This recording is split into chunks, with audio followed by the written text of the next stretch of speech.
കേരളത്തിൽ വീണ്ടും തീവ്ര മഴയ്ക്ക് സാധ്യത. 3 ജില്ലകളിൽ ഓറഞ്ച് അലർട്ട് പ്രഖ്യാപിച്ചു.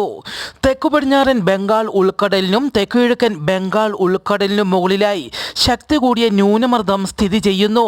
അടുത്ത 24 മണിക്കൂറിനുള്ളിൽ ഈ ന്യൂനമർദ്ദം തമിഴ്നാട് ശ്രീലങ്ക തീരത്തേക്ക് നീങ്ങാൻ സാധ്യത. വരുന്ന വ്യാഴാഴ്ച മുതൽ കേരളത്തിൽ മഴ ശക്തമാകും.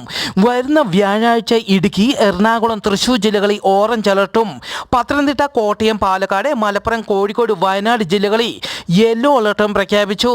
കേരളത്തിൽ വരുന്ന 3 ദിവസം ഇടിമിന്നലോട് കൂടിയ മഴയ്ക്ക് സാധ്യത. ഇടിമിന്നലിന് സാധ്യതയുള്ളതിനാൽ പൊതുജനങ്ങൾ ജാഗ്രത പാലിക്കണമെന്നും ഇടിമിന്നലിൻ്റെ ആദ്യ ലക്ഷണം കണ്ടുകഴിഞ്ഞാൽ ഉടൻ തന്നെ സുരക്ഷിത കേന്ദ്രങ്ങളിലേക്ക് മാറണമെന്നും കാറ്റും മഴയും ഉണ്ടാകുമ്പോൾ മരങ്ങളുടെ ചോട്ടിൽ വാഹനങ്ങൾ പാർക്ക് ചെയ്യരുതെന്നും മരങ്ങളുടെ ചോട്ടിൽ നിൽക്കരുതെന്നും അറിയിച്ചു. ഗുരുവായൂർ ഏകാദശി പ്രമാണിച്ച് തൃശൂർ ജില്ലാ കളക്ടർ പ്രാദേശിക അവധി പ്രഖ്യാപിച്ചു. നാളെ ചാവക്കാട് താലൂക്കിലെ എല്ലാ സർക്കാർ ഓഫീസുകൾക്കും വിദ്യാഭ്യാസ സ്ഥാപനങ്ങൾക്കും അവധി പ്രഖ്യാപിച്ചു.